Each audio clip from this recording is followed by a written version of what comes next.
Donald Trump ने अभी president पद की शपथ भी नहीं ली कि भारत और अमेरिका के रिलेशन को लेकर गुड न्यूज आना शुरू हो चुकी है। भारत में तो लोकसभा इलेक्शन के रिजल्ट आने के बाद कुछ ही दिनों में प्रधानमंत्री शपथ ले लेते हैं, लेकिन अमेरिका में प्रेसिडेंशियल इलेक्शन होते हैं नवंबर के स्टार्टिंग के आसपास। जो भी इसमें जीता है वो शपथ लेता है 2 महीने के बाद, जनवरी महीने में। डोनाल्ड ट्रंप भी जनवरी महीने में शपथ लेने वाले हैं। ये जो बीच के 2 महीने का टाइम होता है, इसमें अमेरिका का प्रेसिडेंट इलेक्शन से पहले वाला ही होता है, यानी प्रेसिडेंट पद के ऊपर कोई भी बदलाव नहीं होता। अगले 2 महीने तक जो बाइडेन ही अमेरिका के प्रेसिडेंट होंगे, लेकिन जीतने वाले कैंडिडेट को प्रेसिडेंट इलेक्ट कहा जाता है। और इस बीच प्रेसिडेंट इलेक्ट अपने कैबिनेट मिनिस्टर्स और एडवाइजर्स को नॉमिनेट करके उनके नामों का अनाउंस करता है। अमेरिका की एजेंसी और सिक्योरिटी एजेंसी प्रेसिडेंट इलेक्ट को ब्रीफिंग देना स्टार्ट कर देती है और स्मूथ ट्रांजैक्शन के लिए आउटगोइंग स्टाफ के साथ कोऑर्डिनेशन स्टार्ट हो जाता है। इसलिए डोनाल्ड ट्रंप शपथ तो 2 महीने के बाद लेंगे, लेकिन प्रेसिडेंट पद की शपथ लेने के बाद उनके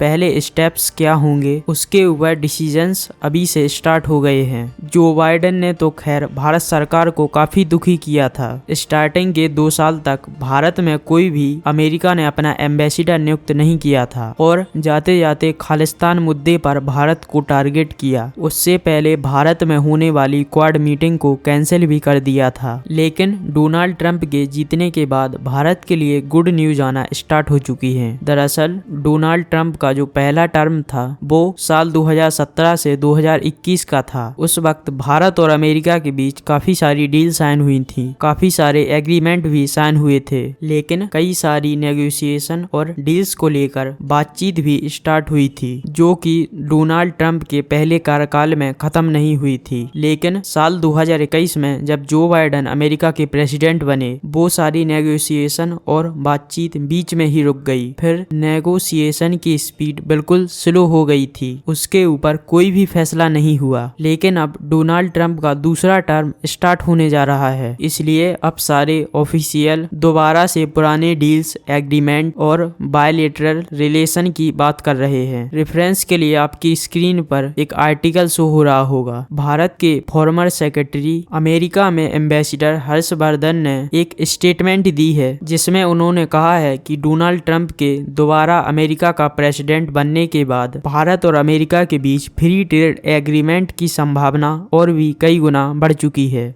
दोनों को एक दूसरे की मार्केट का फ्री एक्सेस मिलेगा। पास्ट में भारत ने डोनाल्ड ट्रंप के साथ सक्सेसफुली एंगेज किया है और डोनाल्ड ट्रंप की प्रधानमंत्री मोदी के साथ जो पर्सनल इक्वेशन है उसका भी फायदा मिलेगा। Donald Trump Russia Ukraine war और वेस्ट एशिया में जो भी कॉन्फ्लिक्ट चल रहे हैं उनको सुलझाने के फेवर में हैं, जो कि भारत की भी इच्छा है और प्रधानमंत्री मोदी भी उसी दिशा में काम कर रहे हैं। इसके साथ ही इंटरनेशनल एक्सपर्ट ने ये भी कहा है कि डोनाल्ड ट्रंप के जीतने से हम इस चीज से आश्वस्त हैं कि आतंकवाद और रेडिकलाइजेशन, इन दोनों मुद्दों के खिलाफ भारत जो आवाज उठाता है उस पर ट्रंप एडमिनिस्ट्रेशन भारत का साथ जरूर देगा। और ह्यूमन राइट वाली रिपोर्ट में जो भारत का नाम बार बार आया करता था, ट्रंप के आने के बाद वो भी कम हो जाएगा। यानी मानवाधिकार के मसले के ऊपर डोनाल्ड ट्रंप जो बाइडेन की तरह भारत को टारगेट नहीं करेंगे। उन्होंने कहा कि डोनाल्ड ट्रंप ने अभी कुछ ही महीने पहले बांग्लादेश की हिंदू कम्युनिटी के लिए आवाज उठाई। ऐसे में उम्मीद है कि भारत के बॉर्डर के आसपास थोड़ी शांति आएगी। नो डाउट डोनाल्ड ट्रंप ने अपने पहले टर्म में भारत के साथ टाइल्स को मजबूत किया था, लेकिन डोनाल्ड ट्रंप भारत के साथ फ्री ट्रेड एग्रीमेंट साइन करते हैं तो भारत की इकोनॉमी के लिए ये बहुत बड़ी अचीवमेंट होगी, क्योंकि अमेरिका वैसे भी भारत का सबसे बड़ा ट्रेड पार्टनर है। एक इंटरेस्टिंग मुद्दा है खालिस्तान का इशू, और ये देखना काफी इंटरेस्टिंग होगा कि